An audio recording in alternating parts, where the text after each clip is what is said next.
Bienvenido, Vladimir Peña desde Santa Cruz. Muchas gracias por aceptar esta entrevista y gracias por formar parte de este equipo también de analistas y observadores muy ligados a la razón. ¿Cómo está, Vladimir? ¿Todo bien? ¿Cómo está el clima en Santa Cruz? Hablemos primero del clima, después hablaremos del clima político. ¿Cómo está la temperatura en Santa Cruz?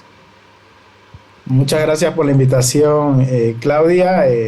Santa Cruz parece igual que todo el país, un poco frío. Tenemos un clima agradable, sí, porque no han sido estos días tan duros como los anteriores, pero sí, está todavía frío, pero está empezando a calentar. Esperemos que también ese horizonte más positivo se pueda trasladar a otros aspectos de la vida común de la gente.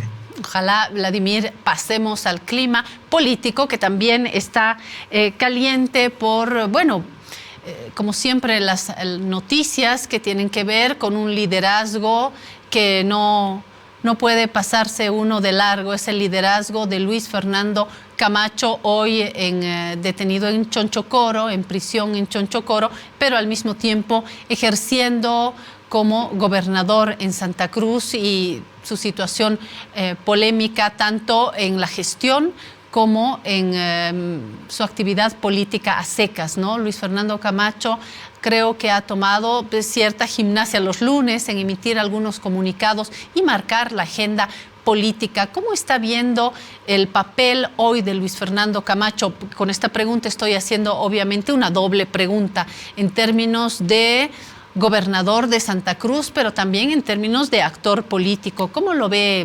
especialmente desde Santa Cruz, Vladimir? Estamos ante una situación inédita por la detención que significa del gobernador de Santa Cruz, además por las condiciones en las que se dieron, ¿no? Una situación abusiva, arbitraria, ilegal desde mi punto de vista, que además se da en un contexto donde el gobierno nacional pone muchísimo empeño en esta narrativa del supuesto golpe de Estado, ¿no? Esta situación, sin embargo, anómala, no ha sido, desde mi parecer, abordada con la suficiente integridad e inteligencia política por parte de la agrupación Creemos y del propio gobernador. Por eso tenemos prácticamente una gobernación que se está volviendo intrascendente en términos de gestión pública, que es la principal tarea de una gobernación, y en este caso la gobernación de Santa Cruz. Hay una todavía crisis irresuelta a raíz de la detención ilegal del gobernador, que es la conducción propia de la gobernación. El estatuto establece claramente que el gobernador y el vicegobernador se eligen en una fórmula conjunta. La mayoría de asambleístas que tiene Creemos con los pueblos indígenas en la Asamblea Legislativa Departamental aprobó una ley prácticamente para impedir que el vicegobernador asuma su mandato de suplencia ante la imposibilidad del gobernador. Y yo creo que esa crisis todavía tiene algunos capítulos por desarrollarse más adelante, tomando Vladimir, en cuenta ¿usted cree una fecha que importante, de asumir, Vladimir, disculpe, ¿usted cree que de asumir el poder en la gestión, la segunda autoridad, se tendría mayor dinámica en Santa Cruz, en la gobernación? Sin duda, porque creo que hoy está claro que es imposible dirigir un gobierno departamental, más aún con la dimensión que tiene la gobernación de Santa Cruz, en una de las gobernaciones más importantes del país, desde la cárcel, ¿no? Más allá de los derechos que tiene el gobernador, que yo defiendo su derecho político a ser gobernador de Santa Cruz, como los ciudadanos cruceños le encomendaron en las urnas. Pero cuando yo hablo de una situación anómala, considero que hay que salir de esta crisis política con generosidad, con desprendimiento, mirando el bien mayor de todos los cruceños y no simplemente los derechos de una autoridad que, insisto, defiendo y comparto que el gobernador tiene derecho a ejercer su cargo. Pero mientras esto sucede, mientras recupera su libertad, también nuestro estatuto tiene disposiciones para garantizar la gestión pública, y en este caso debería asumir el vicegobernador. Además, no nos olvidemos, Claudia, algo importante: se eligen en fórmula conjunta. Además de eso, En el caso particular del gobernador y el vicegobernador de Santa Cruz, pertenecen a la misma agrupación. Entonces ha habido una ruptura a raíz de esta crisis, que ya venía antes, que se profundizó con esta crisis, que no han sabido resolver adecuadamente, y lamentablemente hoy los ciudadanos cruceños están pagando un alto precio por la falta de gestión, conducción y horizonte de la gobernación de Santa Cruz. Y al mismo tiempo hemos visto sorprendidos en parte, Vladimir, al gobernador de Santa Cruz, Luis Fernando Camacho, porque está muy delgado, se lo ve una apariencia obviamente sufrida en prisión, y ayer se ha presentado ante un juez buscando su libertad, y durante esta audiencia virtual definitivamente se ha advertido un deterioro físico, muy delgado. Nos preguntamos cómo está su salud. De hecho, estamos buscando una autoridad, la máxima autoridad del régimen penitenciario, para saber cómo está la salud de Luis Fernando Camacho. El juez ha negado su libertad, ha ratificado la detención en el penal de Chonchocoro, y el juzgado primero anticorrupción de La Paz declara infundados los incidentes planteados por su defensa. Hemos visto las reacciones en redes sociales respecto del deterioro de Luis Fernando Camacho. ¿Cuál es su percepción? ¿Usted cree que hay criterios políticos en estas determinaciones, o más bien es lo que se esperaba dentro de este camino judicial? Sin duda, el deterioro que ha mostrado ayer el gobernador es evidente, y esto nos debe llamar atención, independientemente a qué signo político pertenezca o autoridad de donde sea. Hay un deterioro de los derechos humanos en el país. El hecho que una persona esté privada de su libertad, esté detenida preventivamente en una cárcel, no quiere decir que pierde su derecho a la libertad, además de una forma muy controvertida en este caso.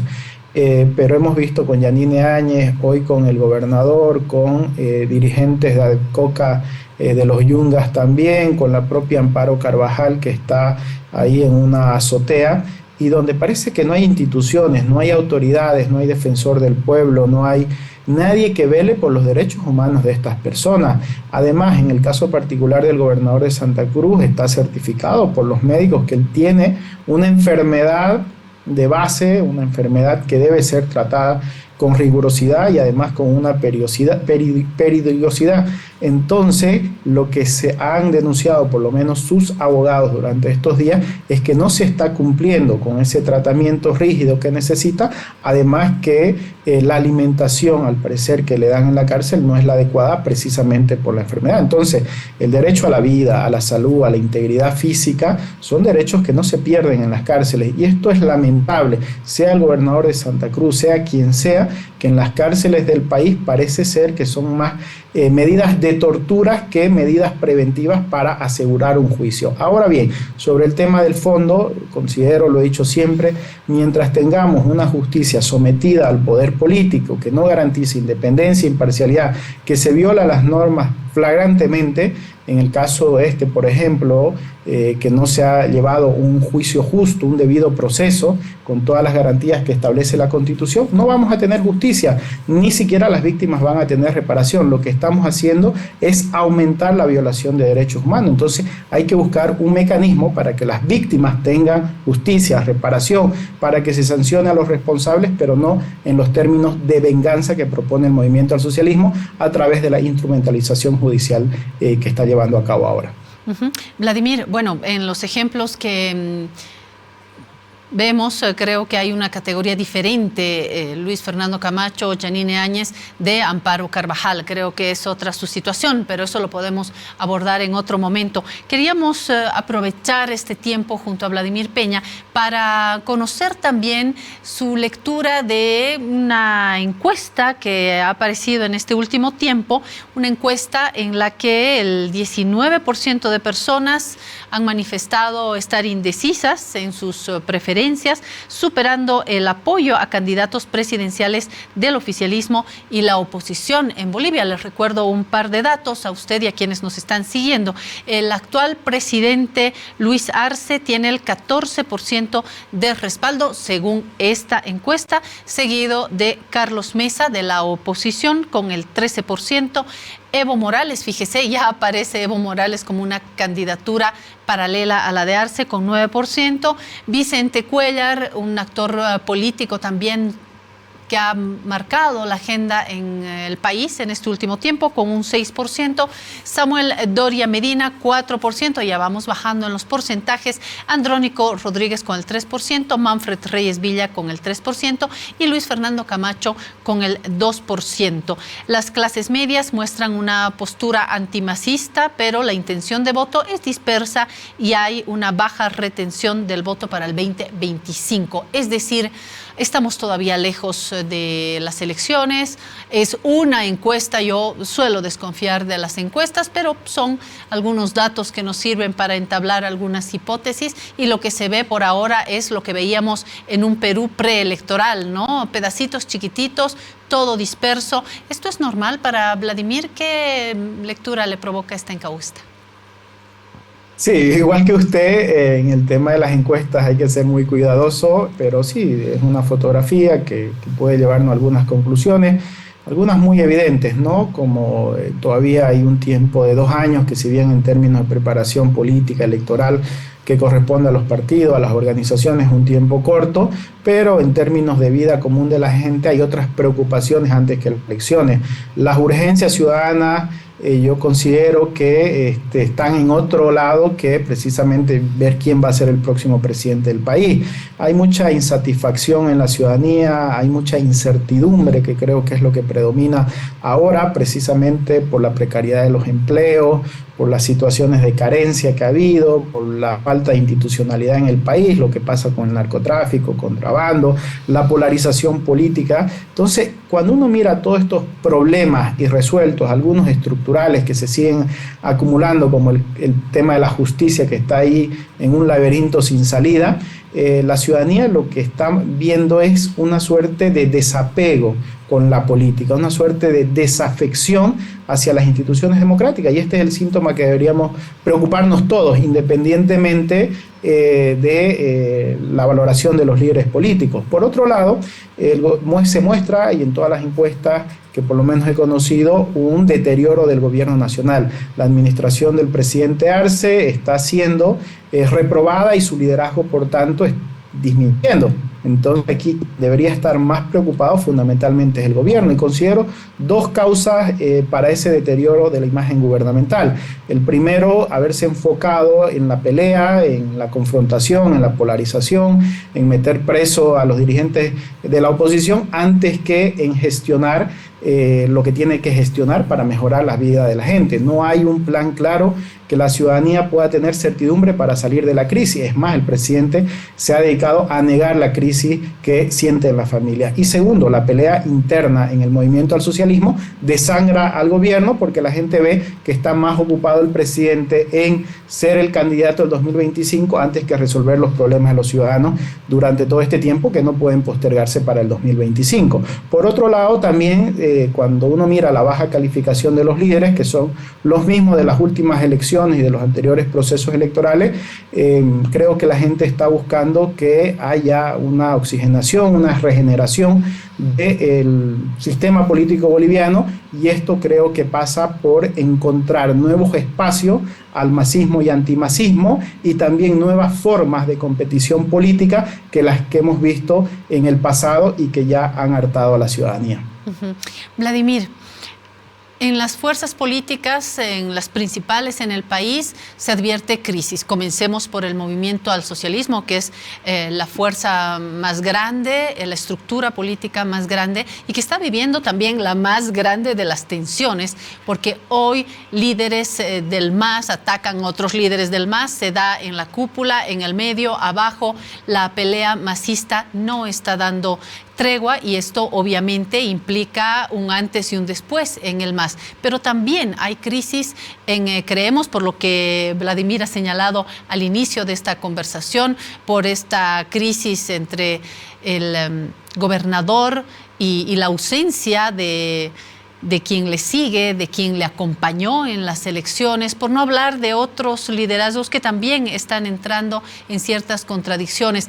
Comunidad ciudadana, lo propio, y hay líderes que han manifestado un cambio, un pedido a Carlos Mesa de dejar a los jóvenes, y me parece al mismo tiempo que frente a estas crisis es muy lindo hablar de renovación, de jóvenes. Esto funciona perfecto para una charla como esta, para las discusiones, pero ya en términos de un posicionamiento de nuevos liderazgos, usted sabe mejor que yo, Vladimir, que eso es muy complicado porque los líderes no vienen en cajas de chocolates, son liderazgos que tienen que seguir un camino y no es muy fácil establecer el nacimiento de nuevos liderazgos. Esto quiere decir que estamos entrando en una suerte de eclipse político, sin líderes, con fuerzas en crisis, o yo desperté muy pesimista. O por ahí hay que ampliar la mirada, ¿no? Claudia, es verdad que es muy difícil, usted tiene toda la razón, que el sistema político es muy concentrado, además se empeñan, ¿no? Quienes usufructan de la polarización, ya sea los que se llevan la torta más grande o los que le queda el pedazo más pequeño, en que todo siga girando sobre ellos, que los problemas de los políticos, quién insulta, quién grita, quién hace el ruido más fuerte, quién da el improperio más duro, es el que está ahí en la opinión pública, ¿no? Pero mira, Claudia, si miramos alrededor, Boric ni siquiera era el candidato preferido de su bloque político y terminó siendo presidente de Chile. El señor Castillo, independientemente de la pésima administración que haya hecho y de cómo terminó, en su elección no aparecía ni en las encuestas. Si nos vamos más allá en Ecuador o en la propia Colombia, si bien hay matices distintos, pero han habido cambios políticos fundamentales, digamos, ¿no? Ahora bien, lo que está pasando en Argentina también debiera ser un motivo de una mirada cercana, profunda, reflexiva para nosotros, tanto en el bloque oficialista hoy, en el peronismo o en el Partido Justicialista, en el bloque oficial, la principal líder, la principal referencia, Cristina Fernández, ha tomado la decisión de dar un paso al costado, sabiendo que su candidatura intoxica a su propio bloque político. Considero que Evo Morales y el propio Arce deberían tener una mirada sobre lo que está haciendo Cristina Fernández en Argentina, y también lo propio en el bloque alternativo opositor, en Juntos por el Cambio. El principal líder de este proyecto político, Mauricio Macri, el expresidente, tomó una decisión con generosidad, probablemente forzado por las circunstancias, pero tuvo, creo, la grandeza de decir, no, ya no es mi tiempo, son tiempos de otro, y ha dejado que una primaria pueda dirimir entre dos Vladimir, líderes ¿usted le pediría también político a fuerzas de la oposición en Bolivia que oxigenen, a Luis Fernando Camacho, a Carlos Mesa, también les pediría que oxigenen sus fuerzas políticas? Digo, para juzgar a todos más o menos igual.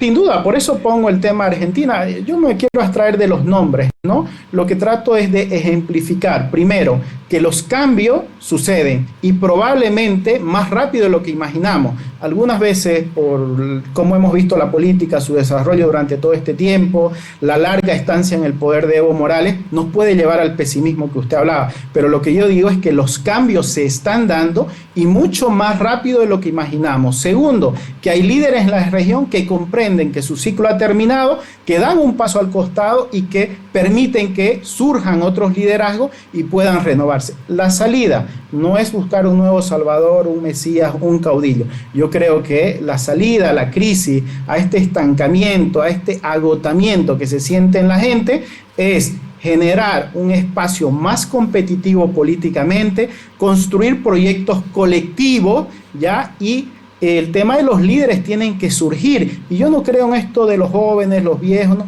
Creo que no va de eso. Hay que construir alianzas intergeneracionales para sacar el país adelante. No podemos permitirnos, Claudia, con todo respeto, que las próximas generaciones, que sus hijos, que los míos, sigan discutiendo si hubo el 2016 golpe o fraude, sigan esta diatriba discursiva de uno. Necesitamos una generación de políticos intergeneracional, además, que pueda sacarnos de este espacio divisivo que se ha convertido la política, que podamos mirar hacia adelante, que no perdamos las alternativas de progreso y desarrollo que la estamos perdiendo hoy precisamente por esta lucha encarnada, polarizada, que solamente hace que los políticos vean sus intereses y los problemas de la gente han quedado a un lado. Yo soy realista con la situación. es muy poco tiempo, es verdad, pero también soy optimista porque conozco la fuerza de la gente de Bolivia y considero que para el 2025 tiene que haber espacios nuevos que salgan de la polarización más anti-más y que miren el conjunto del país y que tengan la capacidad de proyectar un desarrollo y progreso para el conjunto de la nación.